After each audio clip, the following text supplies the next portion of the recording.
Well, hello, everyone. Welcome to City Parks Alliance's Outdoor Recreation Legacy Partnership, or ORLP, Technical Assistance Webinar.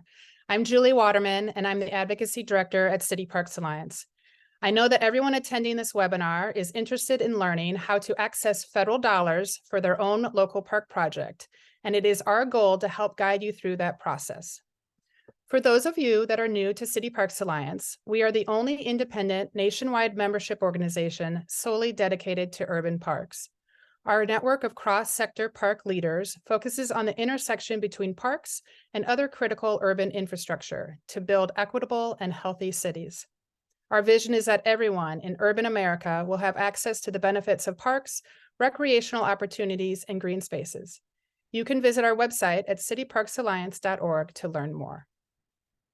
City Parks Alliance, with our partners, the National Park Service, National League of Cities, and National Recreation and Park Association, is excited to host this ORLP webinar. Support for this work is provided by the Robert Wood Johnson Foundation.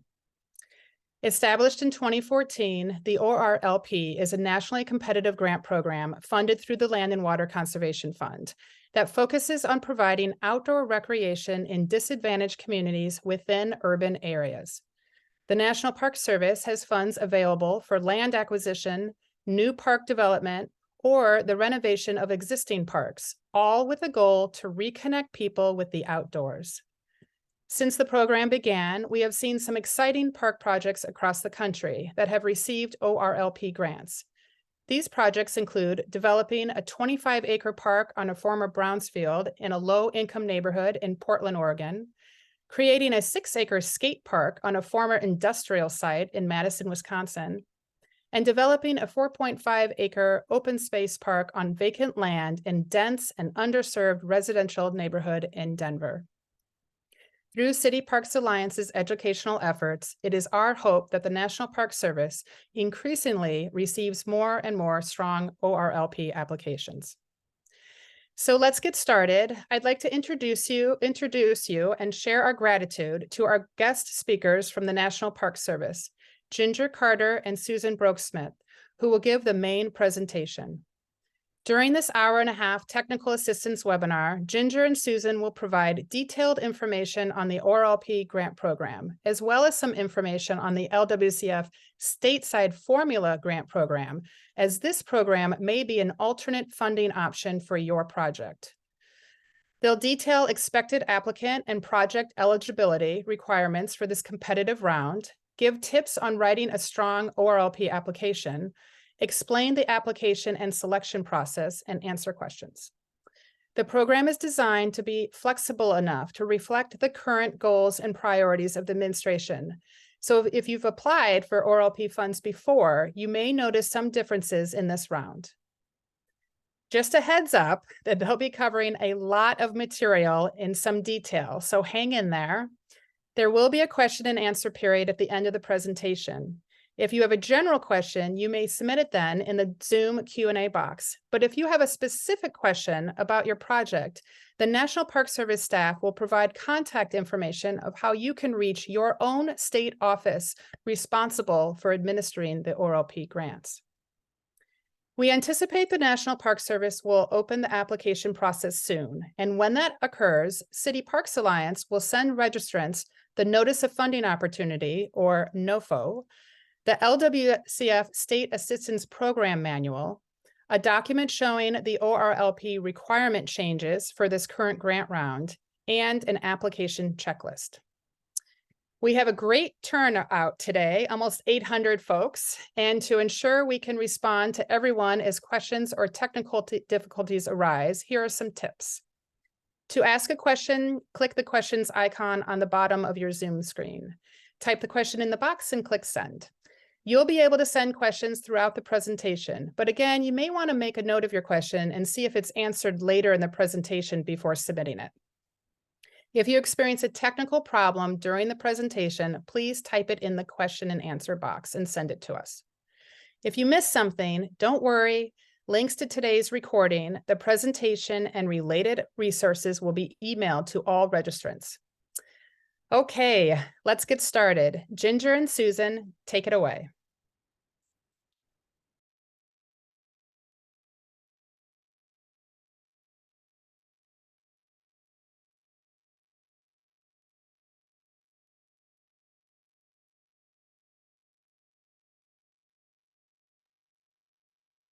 Ginger, you're muted.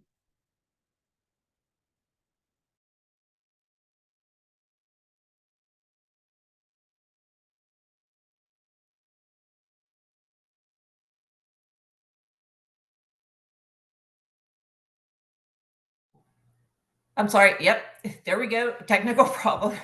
Can I just get confirmation that everybody can see my screen at this point? Yes, it looks great. Okay, great. So again, I wanted to thank everybody for calling in. It's great to see so many people here because it's such an important program and sadly underutilized. So we're hoping that this gets a lot of you interested in submitting an application. So just as a note, the information we're providing here is what we expect to happen in the upcoming funding notification, but you'll have to review it once it is posted to confirm all these requirements. And as Julie said, that we're going to be basically covering some details about the ORLP program and application requirements and trying to give you some advice on how to write a good application. So to understand ORLP, we have to first start with the Land and Water Conservation Fund, which is where the funds for ORLP come from. This fund was enacted through the LWCF Act in 1964, and it had the purpose of preserving and developing and assuring public access to outdoor recreation resources. And under the LWCF, the National Park Service administers two separate grant programs, but they are very similar in a lot of ways. So we will be talking a little bit about both, but focusing on the ORLP program. So the first program is the State Formula Grant Program, and that started in 1964. And this is they are funded annually by each state and territory, getting an apportionment of LWCF funds to use in their state for outdoor recreation resources in the way that they think is best. So that is basically a state decision on how the funds are expended. ORLP, on the other hand, is a nationally competitive grant program. So though you will be working with your state to identify which projects they submit to the national competition, it's the National Park Service who will make the final decision.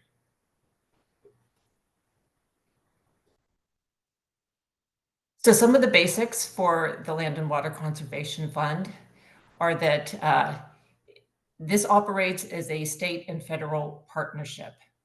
So the NPS works with the state lead agencies in each state. They are partners in implementing the grant programs. And the state lead agency is the only allowable applicant for LWCF funded grants. However, the state can pass through those funds to an eligible subgrantee, and we'll cover who those are in a little bit. It's the state lead agency's responsibility to solicit and select projects from across their state and submit an application to the NPS for funding. Additionally, per the LWCF Act, every dollar of federal funds that you request have to be matched by a dollar for dollar or by non-federal funds. So the non-federal match can be in the form of cash or in-kind contributions of supplies, equipment, or land. Additionally, with LWCF, in order for a state to get LWCF funds, they have to have an approved state comprehensive outdoor recreation plan, otherwise known as a SCORP. These are required to be updated every 5 years, and every project that's funded has to align with the priorities that are in the current SCORP. Additionally, any site that is assisted with LWCF funds has to be maintained and accessible to the public for outdoor recreation use only in perpetuity. So this is a big commitment. So that is something that you should really strongly consider whenever looking at applying for funds from the LWCF. So right now we're going to look more closely at the ORLP program. Now, ORLP was developed to directly connect people in urban, disadvantaged communities with outdoor recreation by creating new or rehabilitating parks and other outdoor recreation areas. So this differs from the formula grant program in that those funds under the formula program can go to any community, but ORLP funds must go to urban disadvantaged communities.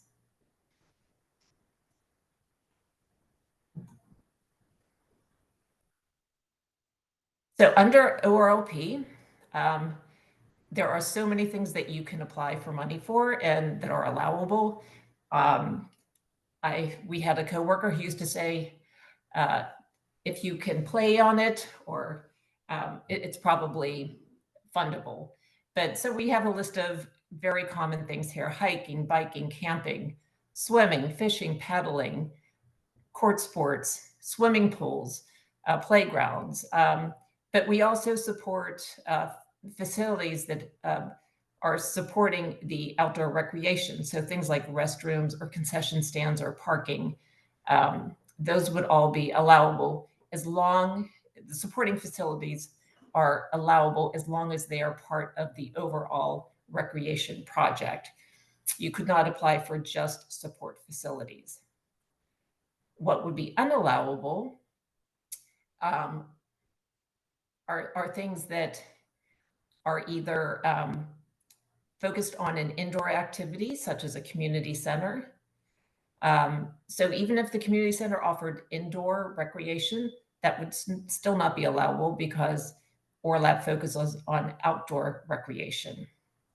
Similarly, projects that focus on facilities supporting non-recreation uses, such as a farmer's market or transportation corridor, would not be allowable. And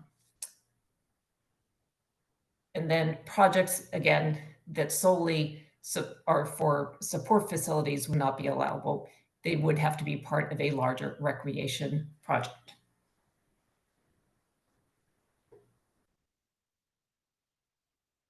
So when we talked about the eligibility requirements for the ORLP program, we talked about it being for urban disadvantaged communities.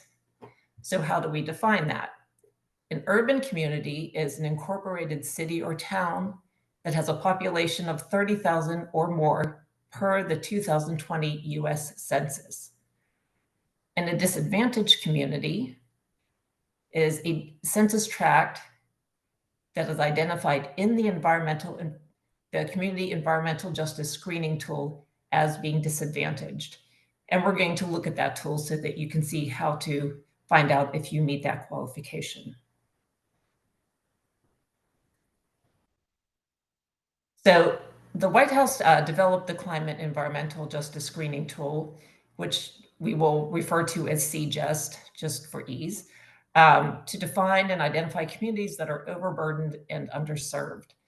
The current administration's goal is to have 40% of all federal funds go to these communities as part of the Justice 40 initiative. This tool uses numerous databases to calculate the levels of burden on communities. And the burdens are organized into the 8 categories that you see listed here. And a community is considered disadvantaged on the CJUST map if it's in a census tract that is at or above a specified threshold for one or more of these burdens, and is at or above the threshold for an associated socioeconomic burden. In addition, federally recognized tribes are identified as disadvantaged, as are any census tracts that are completely surrounded by disadvantaged communities and are at or above 50 percentile for low income. But you don't have to think about this whenever you're looking at the map. It will tell you whether or not you are in a disadvantaged community or whether your project is in a disadvantaged community. So when you go to the mapping tool, you'll come to the front page. We'll show a map and it'll have a search bar.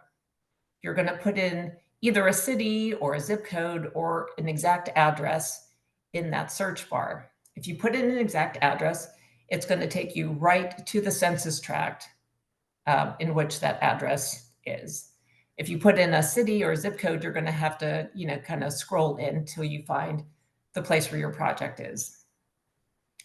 So as you can see here, the map shows some areas are in light gray and some in dark gray. If your census tract shows up in dark gray, then this is a disadvantaged community. Right beside the map, you're going to see this information. And so if you weren't clear before, and you want to confirm that you are in a disadvantaged community census tract, you would look to see that there is a blue yes in this box. Now, this will only show up in informational boxes next to census tracts that are disadvantaged. If it's not disadvantaged, it'll say no. But as you can see here, you can also look to see what the reason for the reason for the burden or the reason it was determined to be disadvantaged. You can do a little more information research there.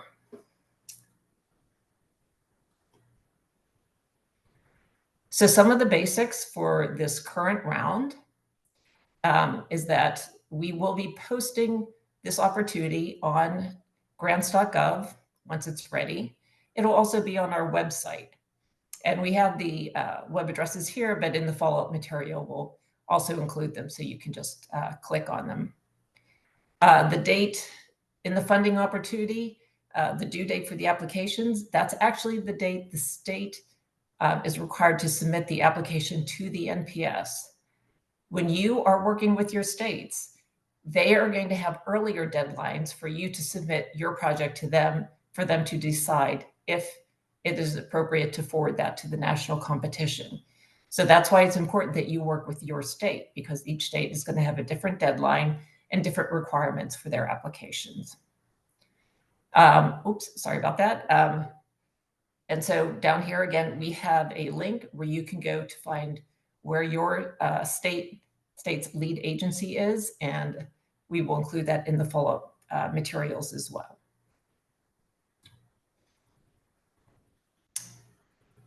So the total amount that will be available is going to depend on congressional actions. In the past, we've had a minimum of 25 million, but it's been up to as much as 192 million for a round. We think this will probably be over 1 million or over 100 million, but again, we're not going to know until the funding opportunity is approved. We also expect that applicants are going to be able to request between 300,000 and 15 million in federal funds. So just remember that that means that your total project cost will be between 600,000 and 30 million.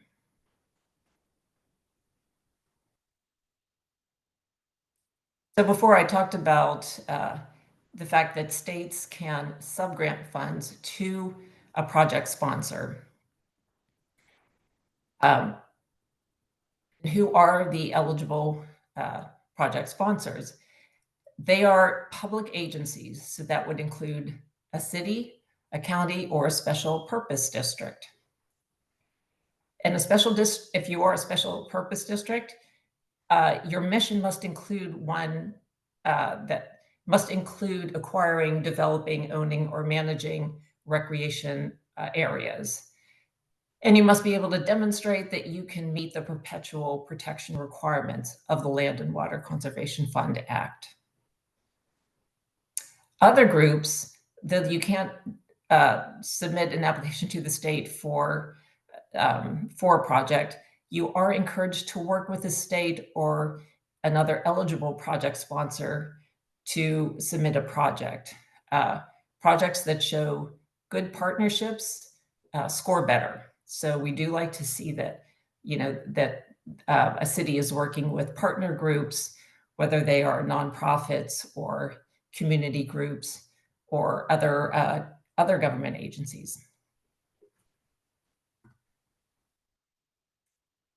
And we were talking about how the climate and environmental justice screening tool was developed by the White House to provide funding to disadvantaged communities. And part of that is to help with climate change in those areas. So because blue and green spaces and tree canopy help to cool the air and reduce pollution and have positive effects on the mental and physical health, we expect that we'll be able to be giving about a 5-point bonus to any project that is nature-based. And we qualify nature-based as being one where nature is a major element of or strongly supports the proposed recreational activity. And that might be a trail in a wooded area, or maybe canoeing along a river.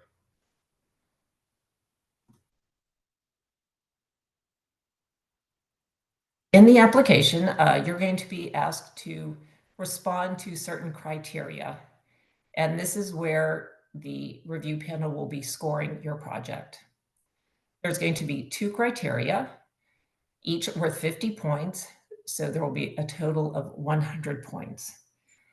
And under each criteria, there's going to be several priorities. And we just want to remind you that when you're doing this, you should respond to every criterion priority listed. Make sure you do that because that could really play a part in how you are scored. So the first criteria is the merit criteria. And what we're looking for are applications that demonstrate a high degree of effort or initiative to engage residents of the disadvantaged neighborhoods in the project's development. We're looking for a demonstration of significant collaboration among public and private sectors, including multiple levels of government, private and nonprofit organizations and community groups.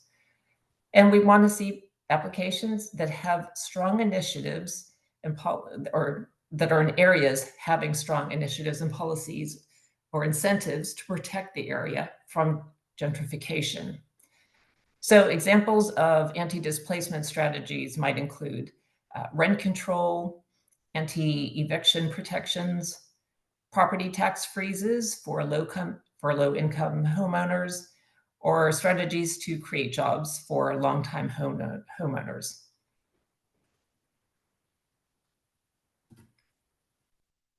The technical criteria is looking for applications that directly align with at least one of the state comprehensive outdoor recreation plan priorities. Applications that have the ability to show that they can break ground within 1 year of the award and be completed and open to the public within 2 to 3 years. We want to see applications that have a detailed budget estimate that includes all information that's required in the funding opportunity.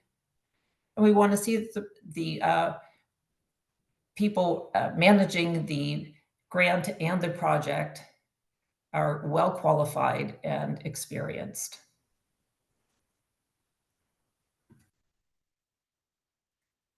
So the application process for the ORLP grant is probably different from anything you've worked with before. It's a multi-step application process.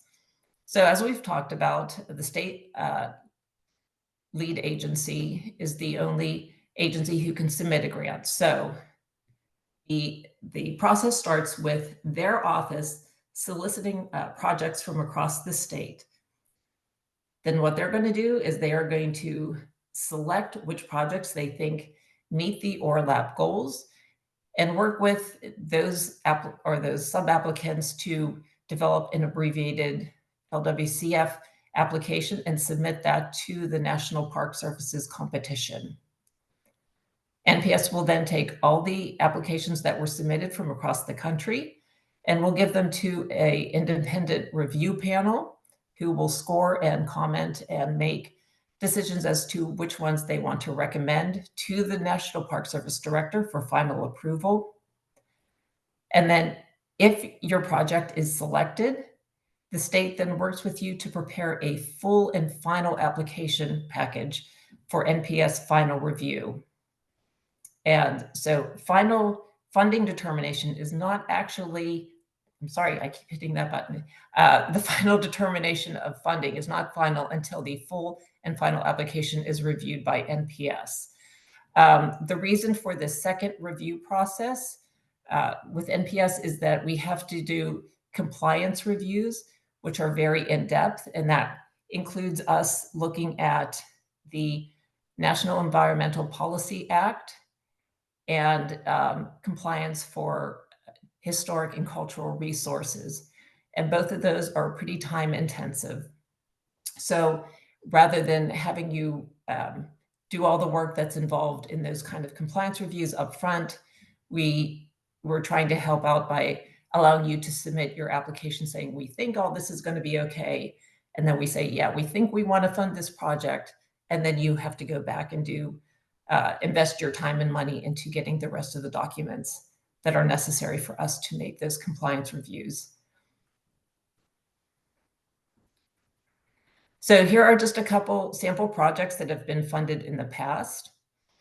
This is a completed project. It's Comiskey Park in Dubuque, Iowa, and they just had their grand opening maybe 2 months ago. They were awarded $508,000. This was a full rehabilitation that includes a splash park and an all-inclusive playground. And this project included multiple sources of funding, including the ORLP grant funds, but also you see a foundation grant and a couple foundation grants, as well as I think money from the actual city. This is another completed project that Julie mentioned when she started this presentation. And this is Thomas Cully Park in Portland, Oregon. They received $500,000. This was a new park, and it was built on a former landfill.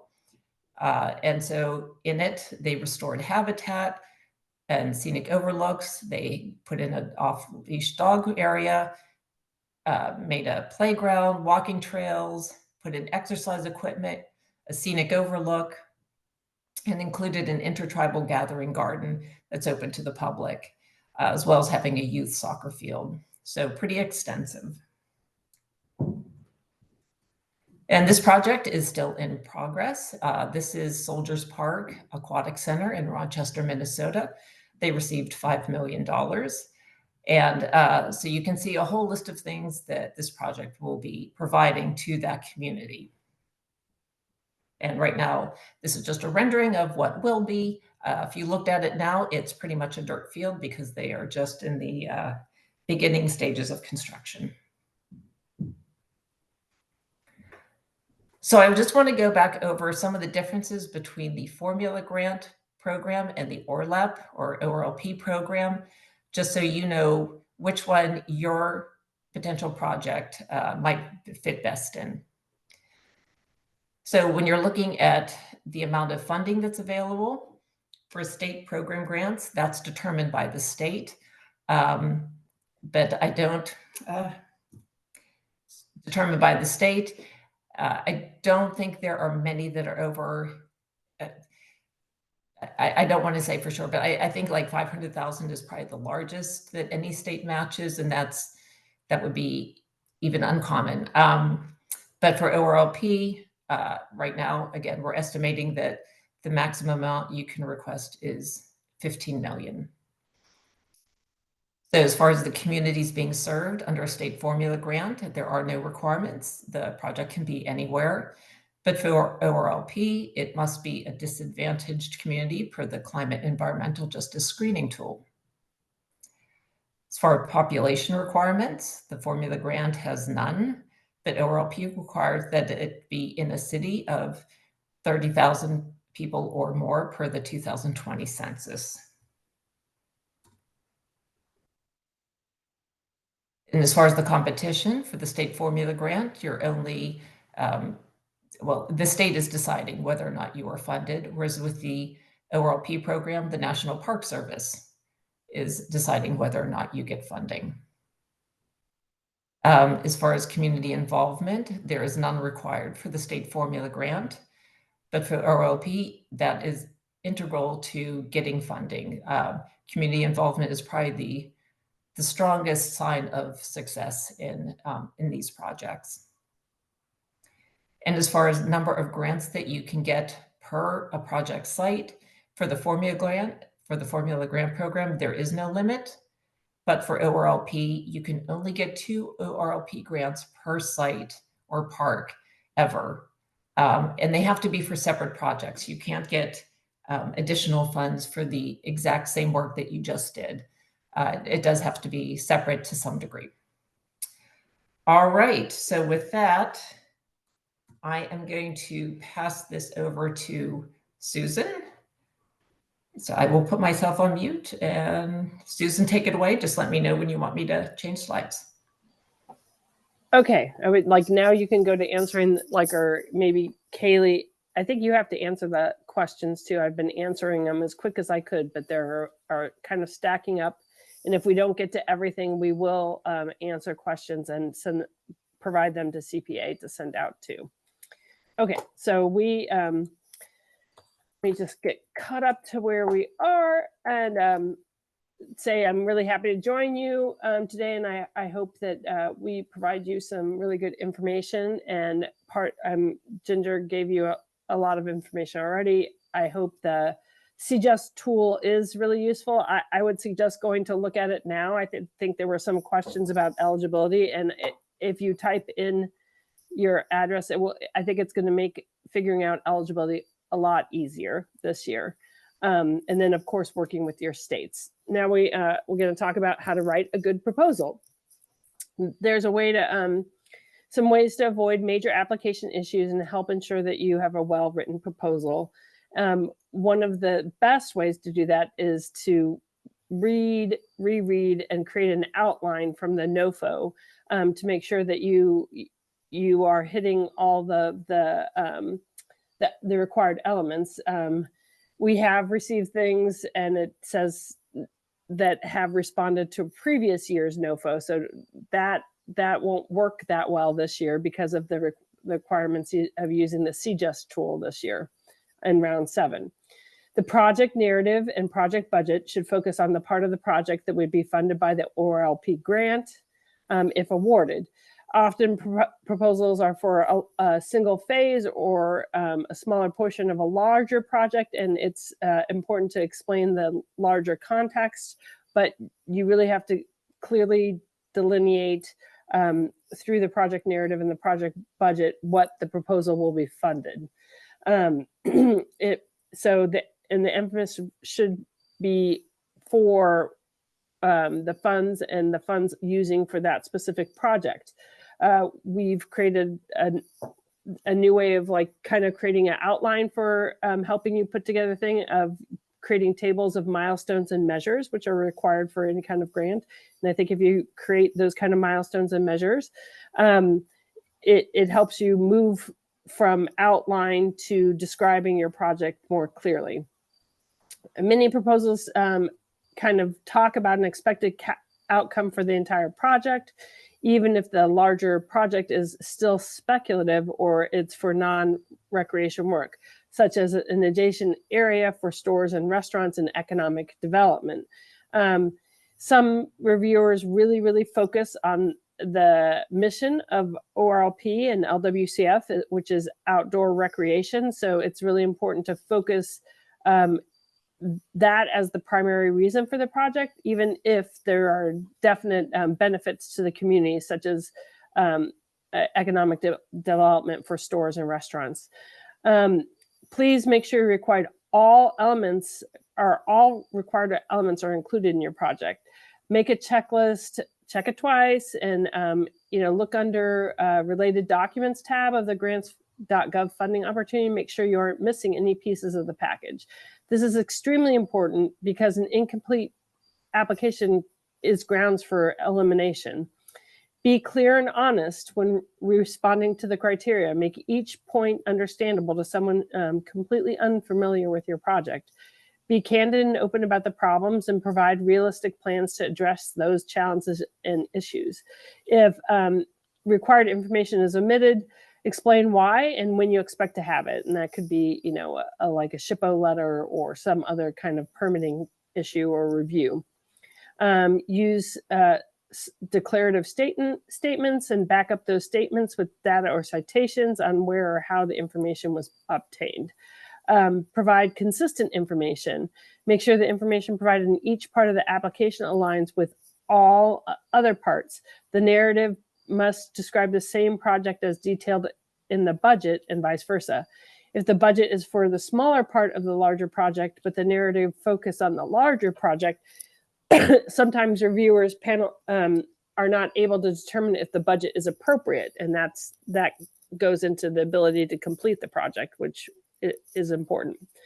Keep the reviewers in mind. Reviewers will only evaluate the information provided in the narrative. They will not do further research by following a hyperlink to a reference source. Don't assume that reviewers are familiar with your organization, your city, or acronyms that may be common to your project. And don't overwhelm reviewers with excess information or try to obfuscate some issues. They will find them. They discuss the projects pretty thoroughly. Remember that they may be reviewing 60 or more proposals. The harder you make it for them to understand the project, that correlates to a lower proposal score. Finally, submitting documents as PDF helps ensure that the reviewers can easily open all the documents and that they can't be altered. One other tip I've used in the past, involvement with the competitive programs, is have multiple people read your project narrative and project budget. Create your own mini panel and have them read it, because if a board member, like somebody outside the organization, to read it, because they'll help you find where the kind of disconnects between where you think information is already provided and where it may not be as clear. You can change the slide. One really important part of this specific grant program is strong community engagement. We want to hear the voice of the disadvantaged community, and it's essential to have that for a project to be successful in ORLP and with the peer review panelists. Applicants must be able to document the amount of public outreach that was completed in the community and show how the project reflects the results of that outreach. The most successful projects have strong partnerships between the project sponsor and the target community, as well as the private and nonprofit groups connected to their community. The best projects also show coordination among different levels of government and include letters of support from not just government officials, but from the target community and their partners. It's always good to have letters of support and letters of support from local elected officials, but please make sure that those letters really kind of are engaging and not a form letter. That will help your project. For round 7, project planning should be beyond the concept stage, so you should be moving a little bit further than that. If you could change the slide. Okay. There are some things that are unallowable costs, and it's federal regulations also define what those kind of costs are too. So federal laws, regulations, and policies and guidance kind of name what we cannot fund. So acquisition appraisals and title work, park site operations and maintenance, activities, facilities for semi-professional or professional teams, indoor facilities, sporting and non-outdoor purposes such as nature centers or community centers, equipment and supplies made outside of the U.S. There's a requirement for the Buy America, Build America, or Build America, Buy America Act, and that's something the states are dealing with too. So you would have to get information from your states to help you out with that. Work outside the proposed project boundary, preservation of historic resources, and pre-award costs, except for some project planning costs. You can use new slide, please. Because some costs, I think we flipped forward too far. Did we get past the sample project planning costs?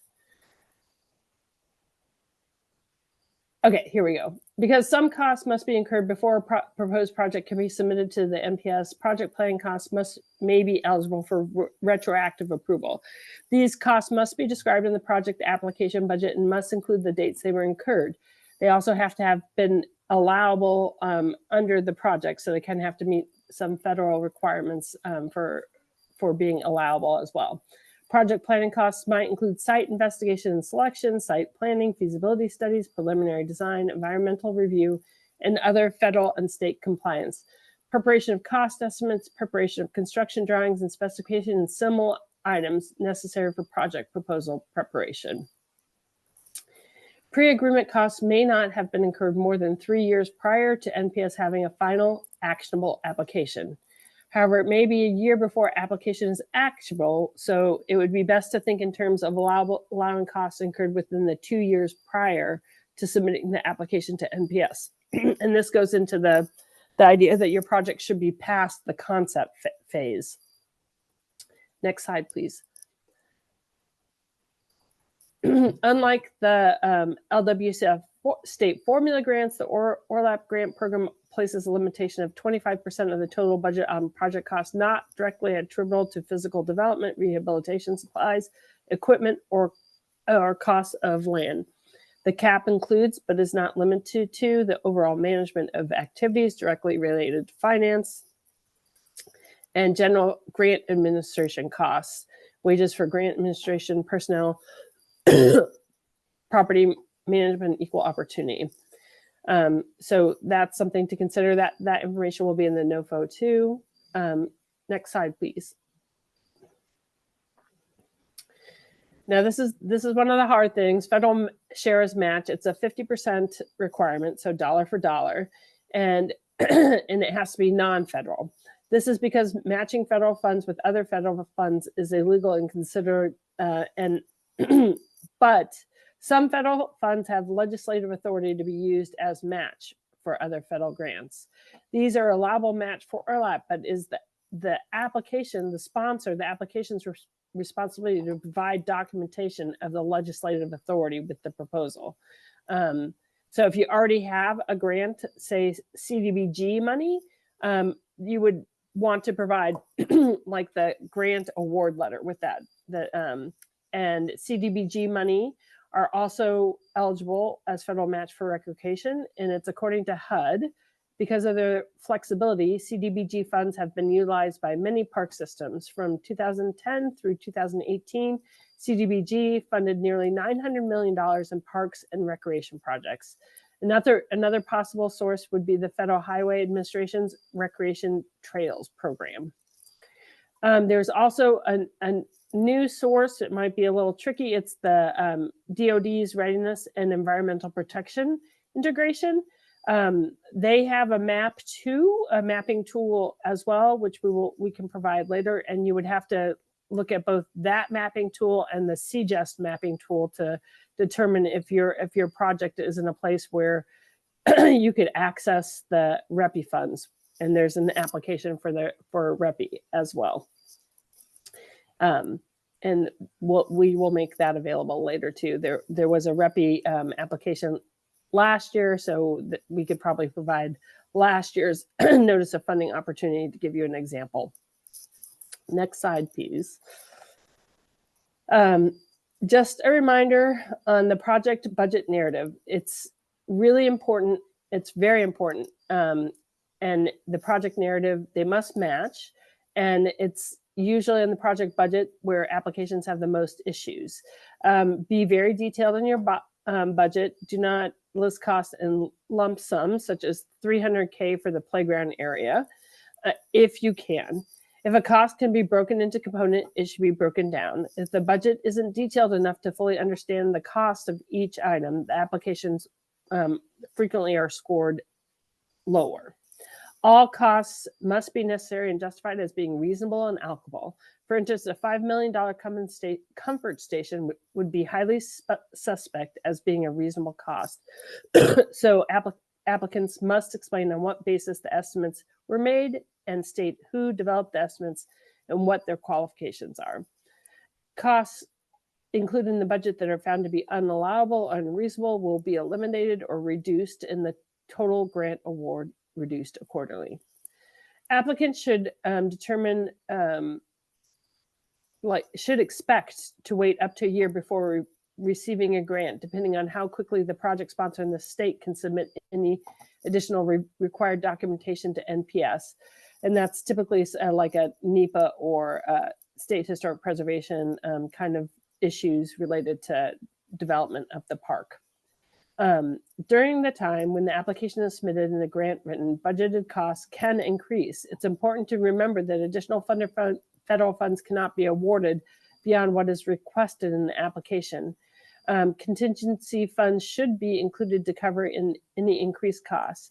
We have given information to states on how to determine contingency costs. So please talk to your state, the states that you would be working with to work out how you can include contingency costs to kind of make sure that you're budgeting correctly. Next slide, please.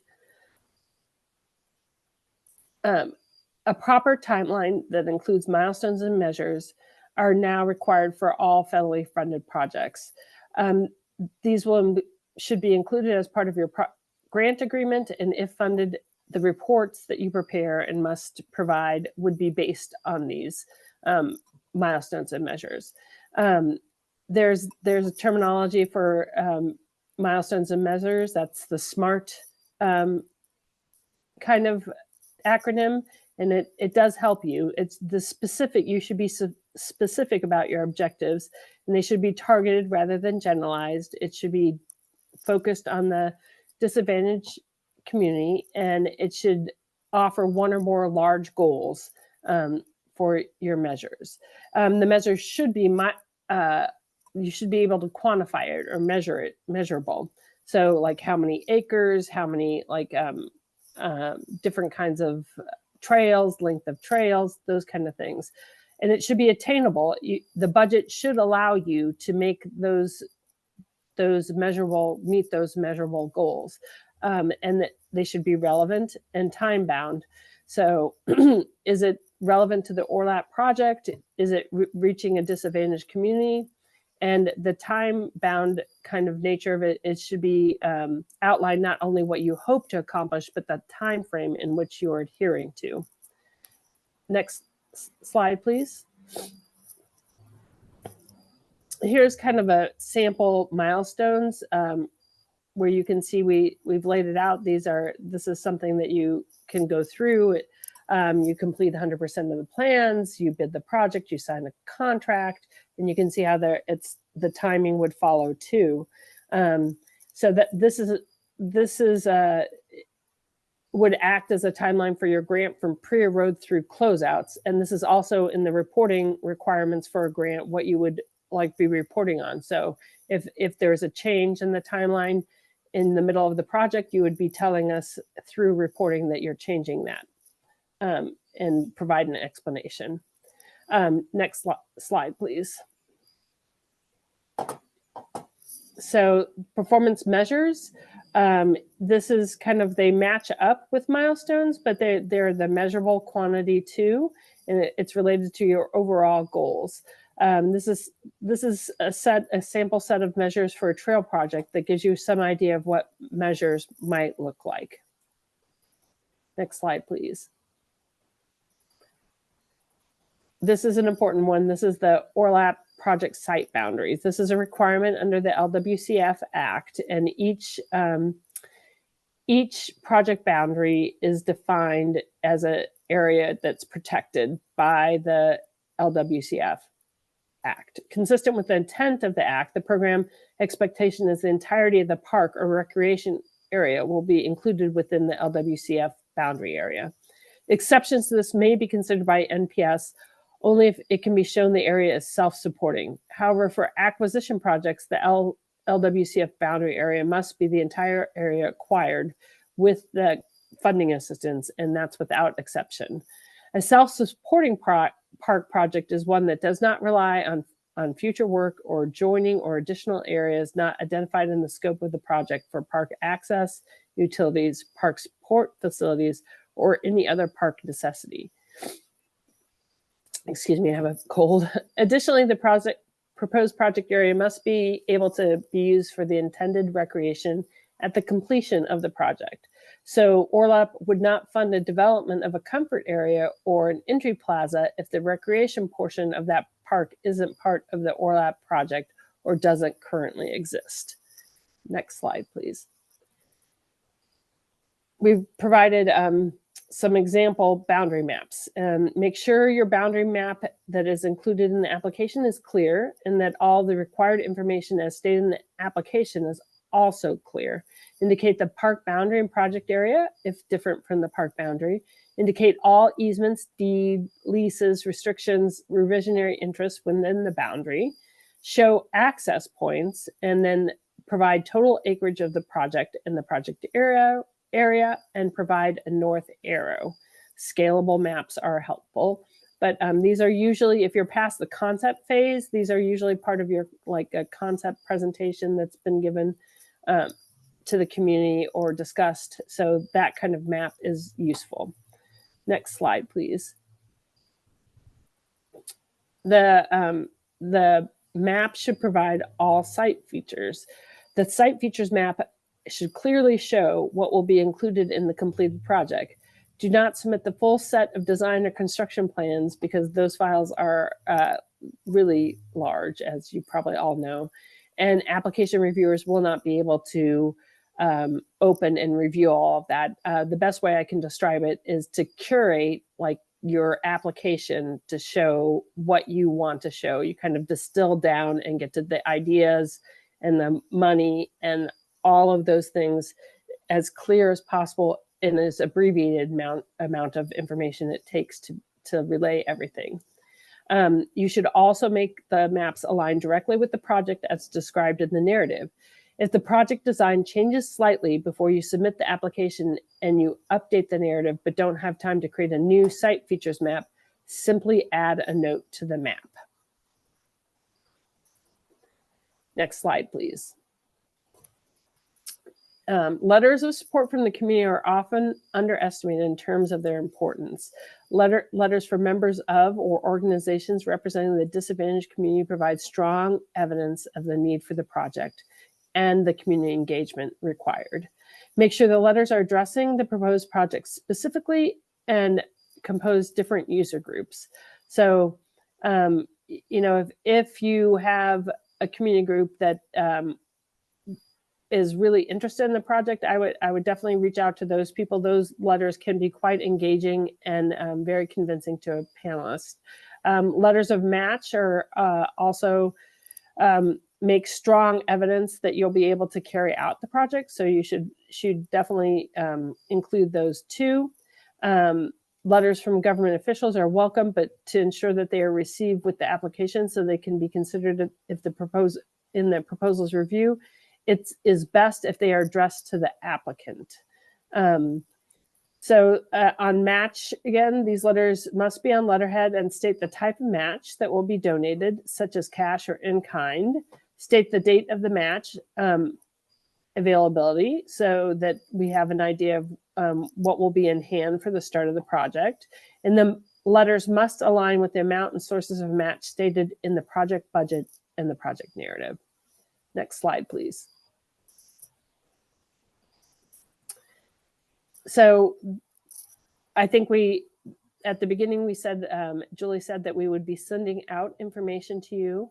And this is one of the resources. It's the LWCF manual, and it can be very helpful in finding answers to questions. And it's available online, and it is a PDF, so searchable. That's it. Now we have questions. I hope we...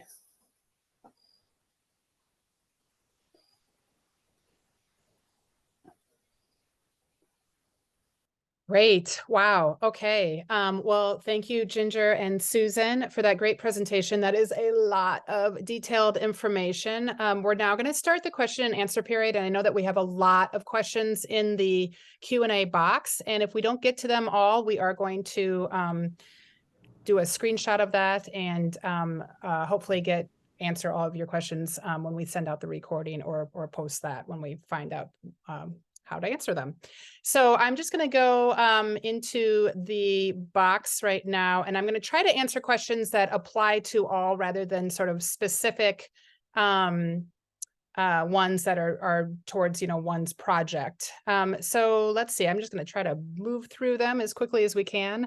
Can a community that received LWCF funding for a park/playground previously apply for ORLP to repair/update the playground courts, etc.? So for ORLP, the requirement has been in the past that the project that was funded under the formula grant program has to have been completed more than 7 years ago in order to apply to ORLAP. And so, and it would have to be like a complete renovation, not just a little update, because the minimum financial request. Great.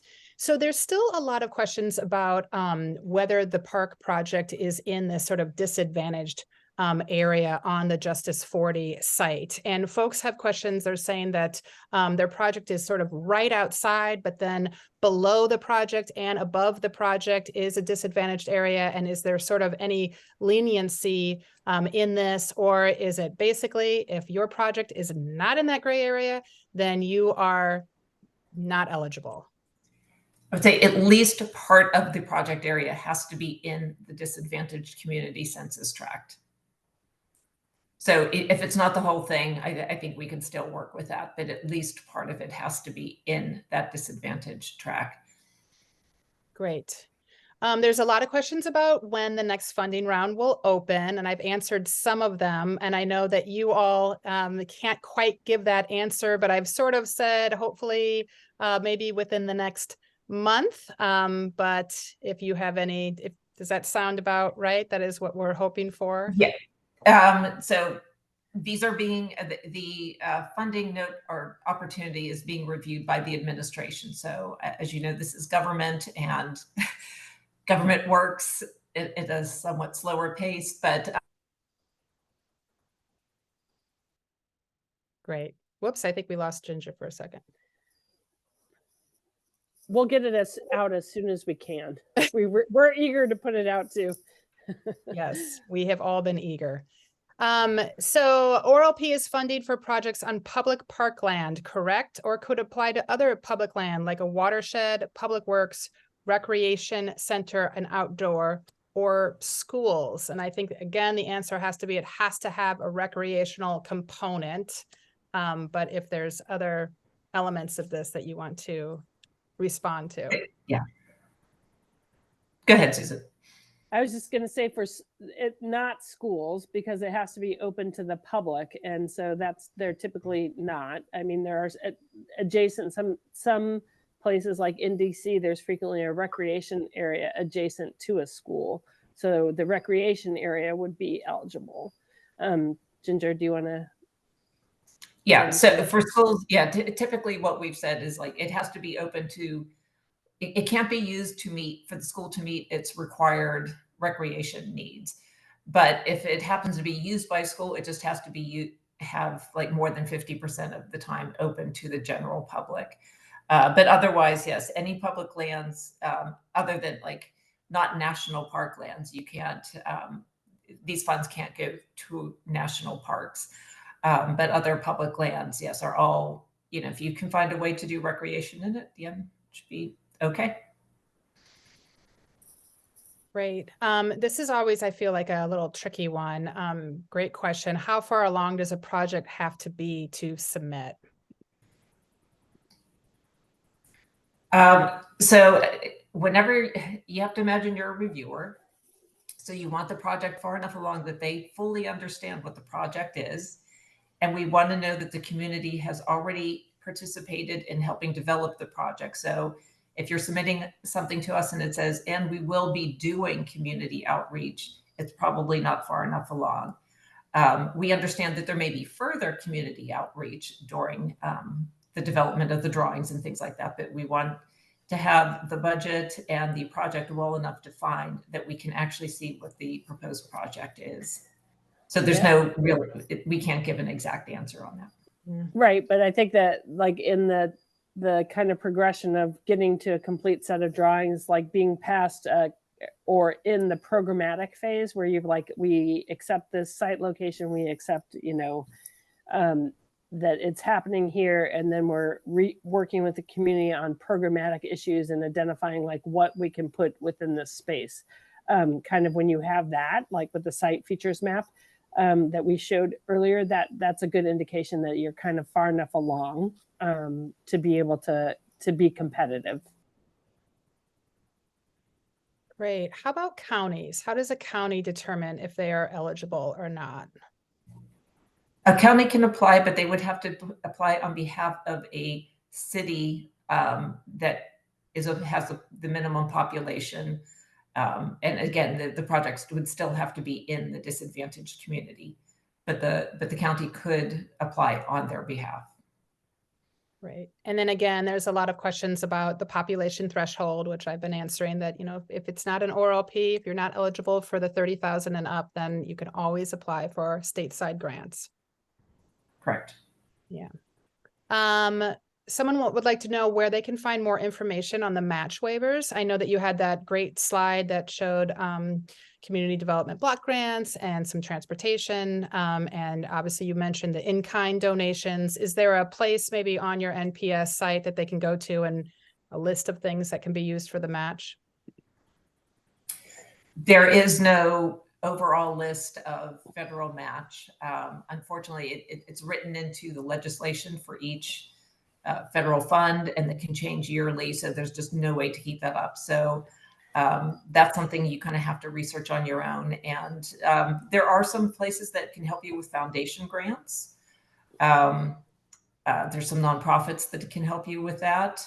But we do not have an exhaustive list of matching grant fund suppliers. But again, talk with your state, because that's usually the best place to get information on possible assistance for match.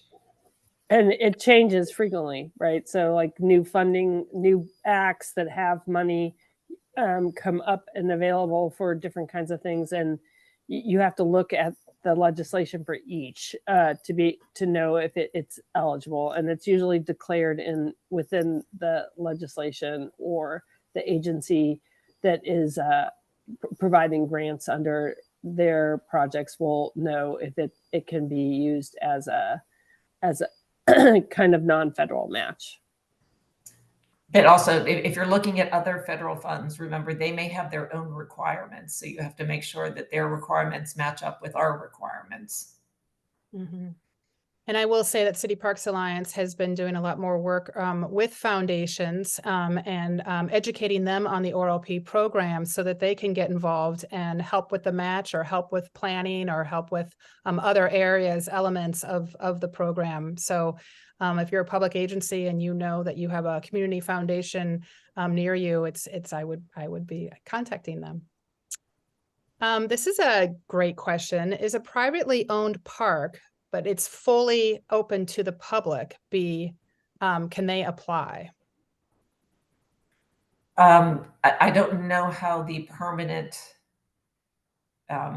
He says this is or she says this is a waterfront park in front of a museum, but it's fully open yes, to the public. But because it would have to LWCF funds, it has to be protected for outdoor recreation use in perpetuity. So that means that person would either have to sign an easement. Mm-hmm. And I think that the states have a responsibility to like inspect and ensure that it stays open. So I would definitely talk with the state, because if it changes, then there's a whole process for conversion, and they have to, the state and the sponsor would have to provide equal recreation opportunities somewhere else. So it's a pretty serious requirement. And if the land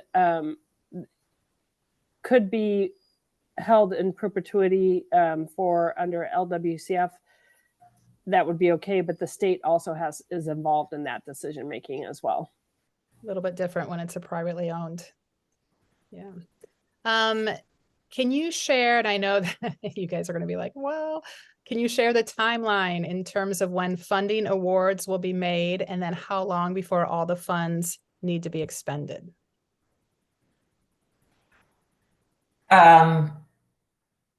Not As well. best as you can. And you can, we could probably just go back to all the previous years and typical Yeah.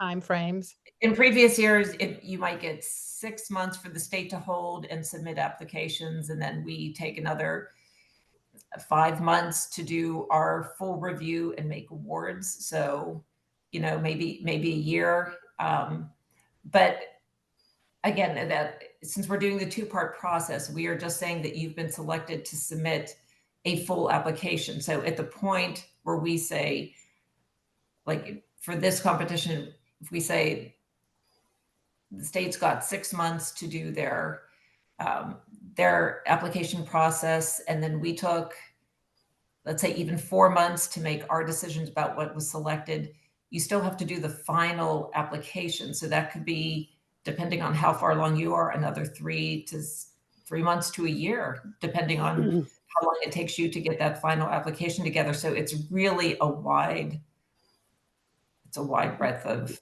considerations for how long it would take. It depends on how far along your project is. And just to remind folks, and you might have covered this, but remember that each state has their own deadline for receiving the application. So I know that once the application opens, once the NOFO comes out, there are some states that have really quick turnarounds, like California, I think, is a month. So you just, again, I would encourage you to be in touch with your state officer that's overseeing this program, and I would just be in touch with that person anyway, just to have a relationship, and you can keep going back and forth with questions. But you should know when the timeline is, because it can be quick. Are swimming pools going to be the main focus of this ORLP round 7, as mentioned during the Nestorlo conference? Well, that was a hope that we would be able to do 2 NOFOs, but we're going to just do it all within one, and we don't have the final language back from the department's review, but pools will be eligible, and I think that we might try to have a different panel that just deals with pool issues, but we haven't worked it out, and it will be dependent on how many applications we get in, and because we might have to have multiple panels because of the number of applications, because you can't ask people to review 200. It's like the max. What's the max, Ginger? It's really probably 50, right? Max what? A max that a panelist, we can ask one panelist to review. Oh yeah, I wouldn't even think more than, I would not go above 30. That's really pushing it. Yeah. So it's dependent on how many applications we get in, and then we'll have to see. So once in a competitive environment, getting all the applications in and seeing where things kind of if there are themes or groupings that we can do to make it work better for everybody and as quick as possible. But yeah, it's dependent on number of applications received. Great. Folks are also wondering about updates on the 6A and B award announcements. And again, I know that, but I think, again, we hope that maybe within a month or so. Yeah, the Department of Interior Secretary's office is preparing to make those announcements. So great. Again, hopefully in the next couple of weeks. Yeah. Are pre-agreement costs that are allowed part of the match requirement? They can be used as match. I mean, to meet the match requirement, yes. That's often how it happens if you've already invested in the project. Remember that those costs have to be allowable as if they had been part of the grant agreement to begin with, to be eligible as match, though. Yes. Great. Just scrolling through ones that are. I can see it. There is no match waiver. there is a federally, legislatively, legally required match. So there is no match waiver. Oh.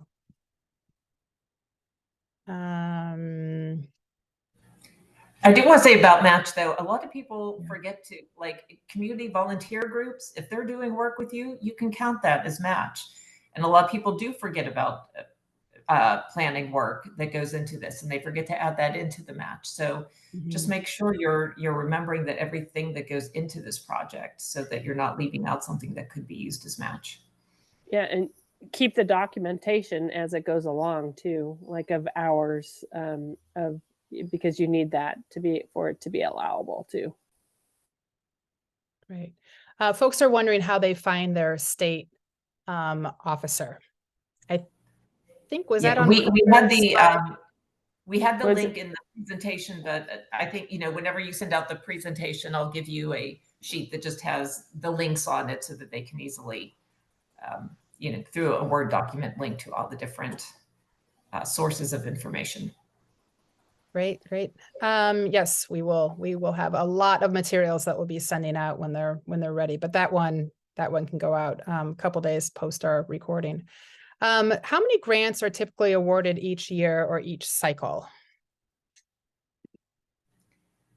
There is no typical. It depends on the amount of money that's available and the amount of applications that the states submit.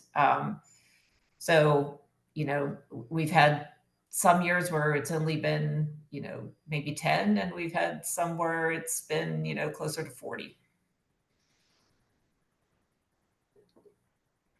Yeah, lots of questions on the match. Again, there is no match waiver. We've gone through a lot of them. Can you please talk about using the land value of the property where a park would be located, another match would be located for match? Susan, do you want to take that one? Well, if it's already owned by the entity, the land valuation, we do acquisition. So if you are acquiring new land area, then we can talk about like what's required there. I don't, Ginger, you can't just say that like here's the park value and the dollar amount, like if it's already a park, it can't be retroactive. It's only for new acquisitions that the land valuation would be used. Yeah, our solicitor made a decision that just stating that giving over the use of a certain public area is not the equivalent to match. There actually has to be dollars expended by the city or the public agency in purchasing the land. Great. Folks are asking about the LWCF guide. They're wondering whether they should be looking at the edition 71, or is there a new manual, volume 72? And will that be on the NPS website? Yes. Yes, there is a 72 and it will be available on the website. Great. That dismissed about 4 questions there. So that's good. Let's see, Ginger, please clarify, as an earlier answer stated, unincorporated areas of a county could qualify if the census tract qualified. So there may not be a city population to draw from.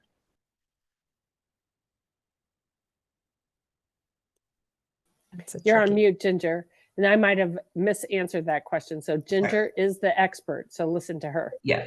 So the project has to be in an incorporated city or town that has a population of 30,000 or more.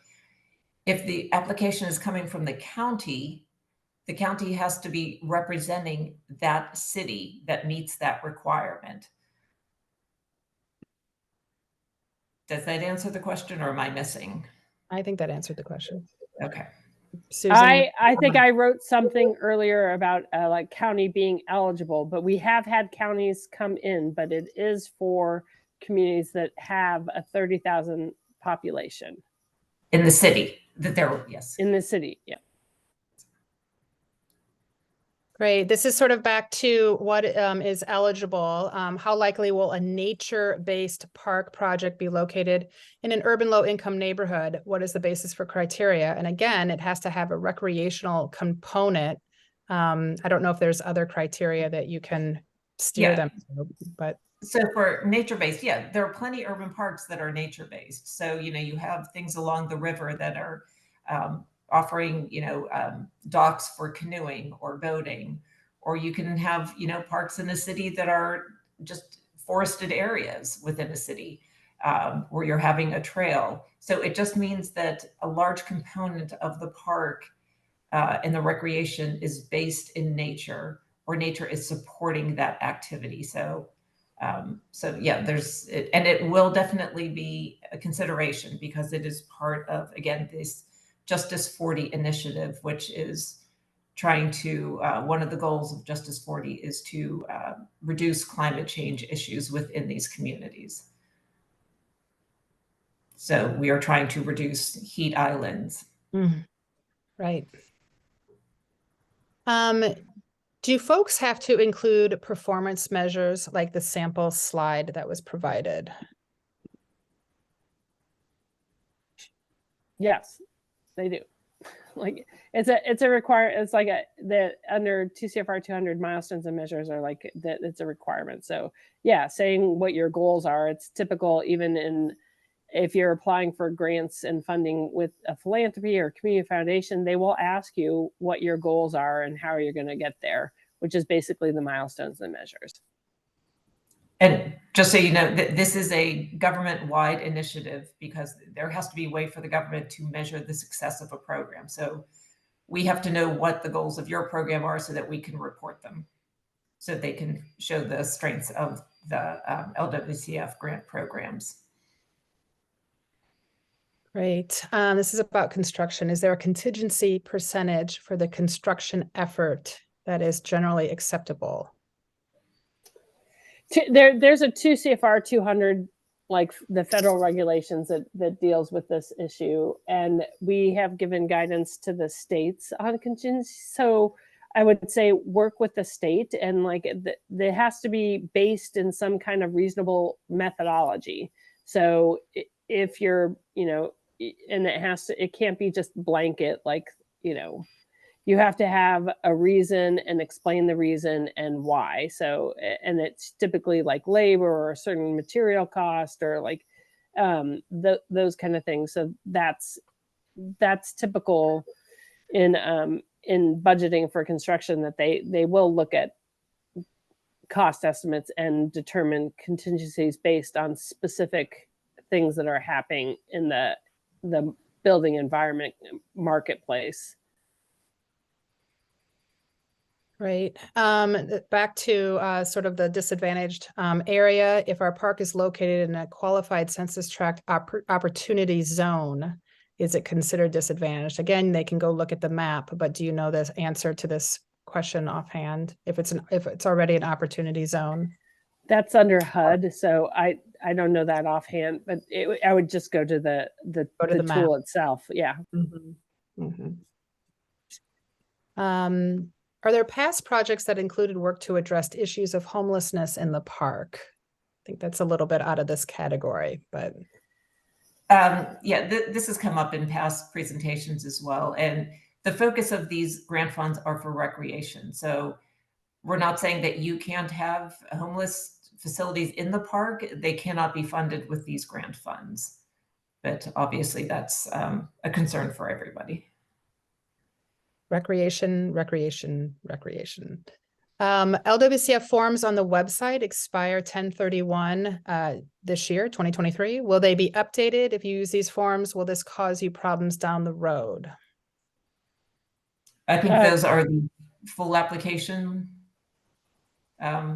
forms. I'm sure somebody is working on them. If not, you still use them. And yeah, that's kind of outside of mine and Susan's line of authority. Yeah, so I think that would come from like the states talking to project or the program officers about what the status of forms are.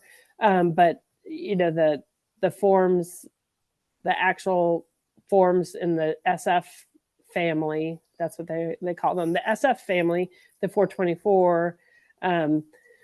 That's available on grants.gov. Those forms. Yeah, the application forms haven't expired, just Right.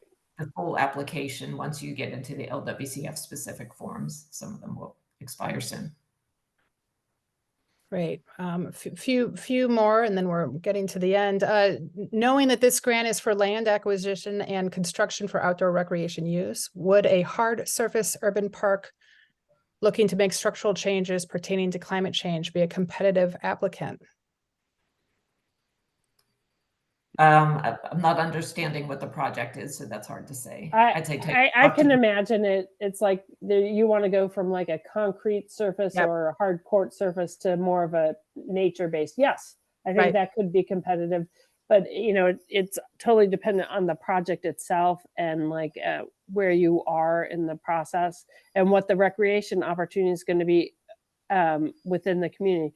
That ORLP is really about engagement with the disadvantaged community and finding out what they want, and providing that within the community. So what kind of recreation that the disadvantaged community wants.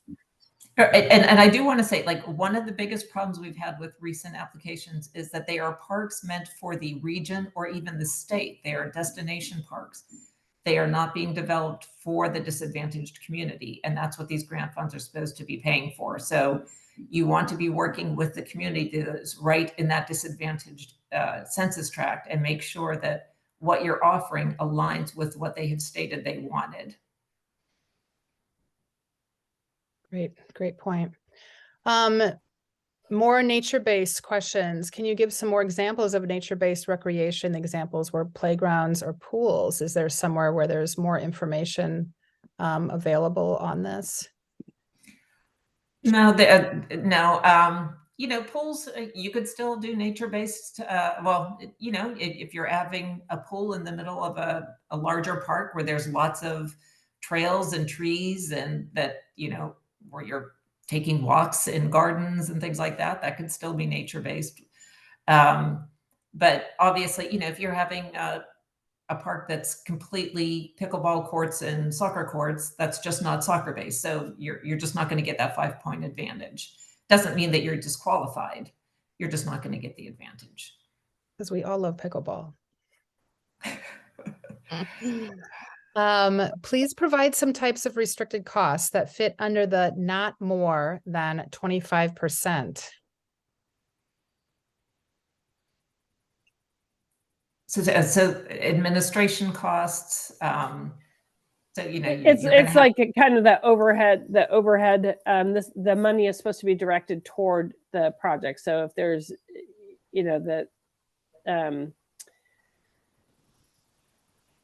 like salaries of those not specifically involved in actually making the park or this project happen being added in, and you get to a certain point where you're like that you're funding positions and not projects. That's kind of the nature of it. All sort of tricky. Can these funds be used for adaptive reuse of a historically designated pool and pool house?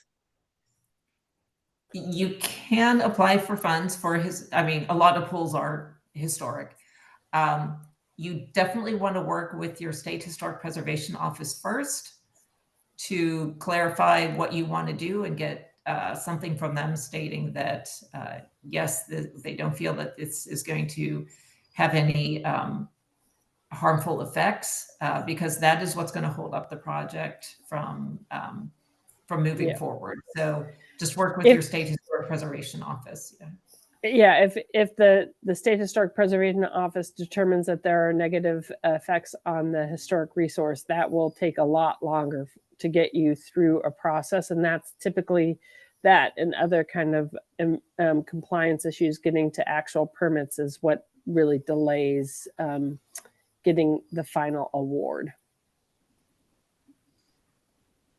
And back to the sort of environmental and cultural resource permitting, there are still questions of this. I know that you covered it, but it is confusing and it is different from the last round. So if you could just sort of walk through the folks again, how the timing of it, can you explain how the environmental and cultural resource permitting will work? Applicants will get a provisional award and then need to obtain relevant permits within a certain period of time in order to get a final grant contract.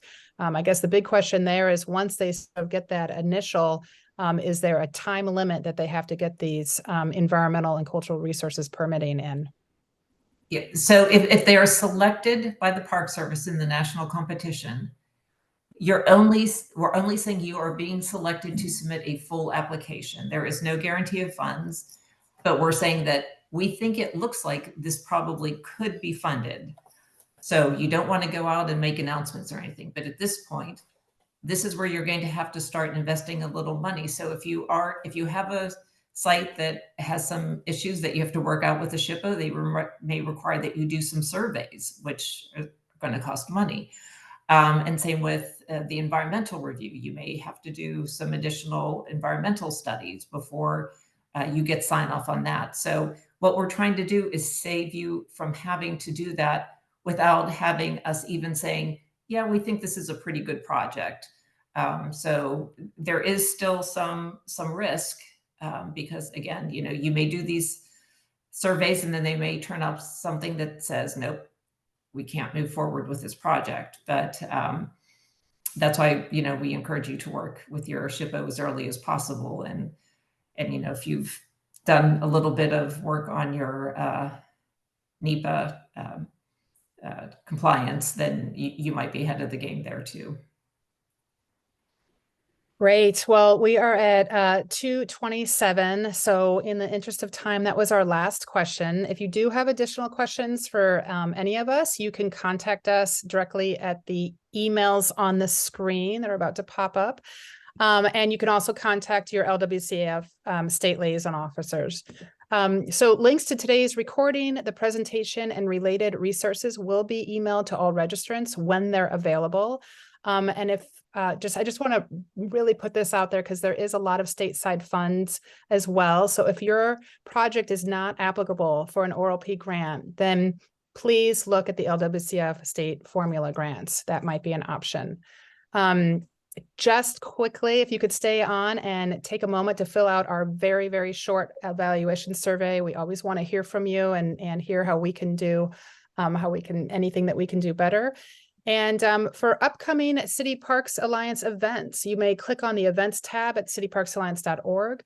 You'll see information about our next event on November 7th, a member exclusive peer conversation about engaging the community in park equity planning.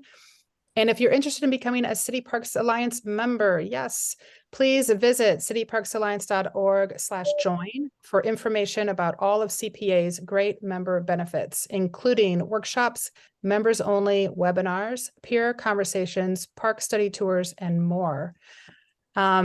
City Parks Alliance Greater and Greener Conference. If you haven't attended, we hope to see you there. It will take place June 21st to the 25th in Seattle in 2024.